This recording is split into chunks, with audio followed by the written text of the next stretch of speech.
with warmth and respect. Today I am standing here to speak on a very important topic, and that is नारी शक्ति। नारी शक्ति एक शब्द ही नहीं बल्कि शक्ति, साहस है। तो हमें समझ में आता है कि नारी में कितनी अद्भुत विशेषताएं हैं, उसमें कितनी अद्भुत शक्तियां हैं। न निष्ठा और आत्मविश्वास, न रचनात्मक की इच्छा, सम्मान, हिम्मत, आदर्श, करुणा, त्याग, एक इंस्पिरेशन मीन्स प्रेरणा। नारी वह शक्ति है जो पालन पोषण करती है, प्रेरित करती है, सम्मान की पात्र है और अपनी क्षमता और ज्ञान से समाज को आगे बढ़ाती है। एक साथ इतनी सारी क्वालिटीज, इतनी सारी विशेषताएं तो एक नारी में ही हो सकती है। नारी एक घर में संभालती है और देश भी, वह ममता की मूर्ति भी है और साहस की प्रतिमा भी।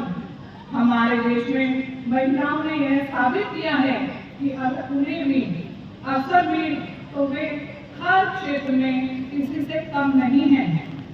रानी लक्ष्मीबाई, जलकई बाई, सरोजिनी नायडू, कल्पना चावला, मदर टेरेसा, मैरी कॉम, बेगम हजरत महल, भूमिका सिंह और सावित्रीबाई फुले जैसे स्त्रियों ने यह साबित किया है कि स्त्रियां किसी से कम नहीं होती।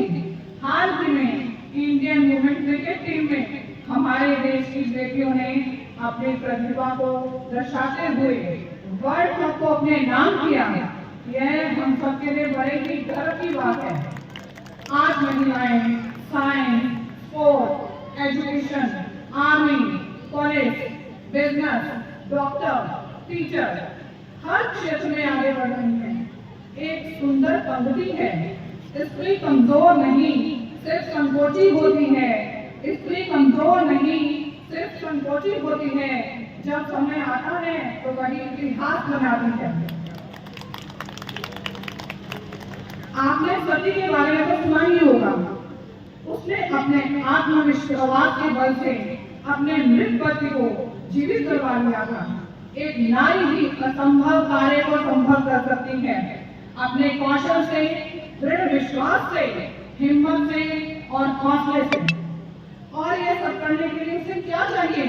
उसे चाहिए education, respect, security, equal right and most important family cooperation.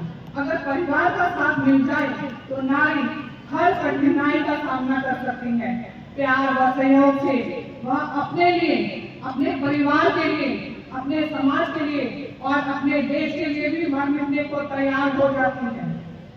अगर हम थोड़ा पीछे वाले समय में चले जाएं, जब नारी की दुनिया सिर्फ घर की चार दीवारी तक ही सीमित थी, उसे पढ़ने लिखने नहीं दिया जाता था, फिर भी उसने अपने परिवार को फूलों की माला की तरह पिरोकर रखा।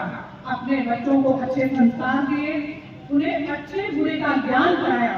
उसी समय नारी ने हर अन्याय को हंसकर सहन किया। जब वह बिना एजुकेशन के इतना बड़ा काम आसानी से कर सकती है, तो वह पढ़ लिखकर आसमान की ऊंचाइयों को भी छू सकती है। नारी अगर किसी काम को करने की मन में ठान ले तो वह ईश्वर की कृपा से और अपने परिवार के सहयोग से कठिन से कठिन काम को भी बड़ी आसानी से कर सकती है। एक सुंदर कहावत है, एक पुरुष को शिक्षित करो तो सिर्फ एक व्यक्ति ही शिक्षित होता है।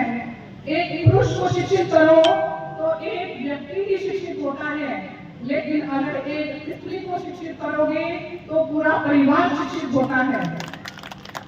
अंत में मैं अपनी वाणी को विराम देते हुए बस इतना ही कहना चाहूंगी, नारी शक्ति सिर्फ एक विषय नहीं बल्कि समाज और देश की प्रगति की पूंजी है। जिसमें कहा जाता है कि हर आदमी की कामयाबी के पीछे एक औरत का हाथ होता है, वह उसकी माँ भी हो सकती है और उसकी पत्नी भी। वैसे ही एक नारी की कामयाबी के पीछे उसके पति का और उसके परिवार का हाथ होता है। Thank you. जय हिंद।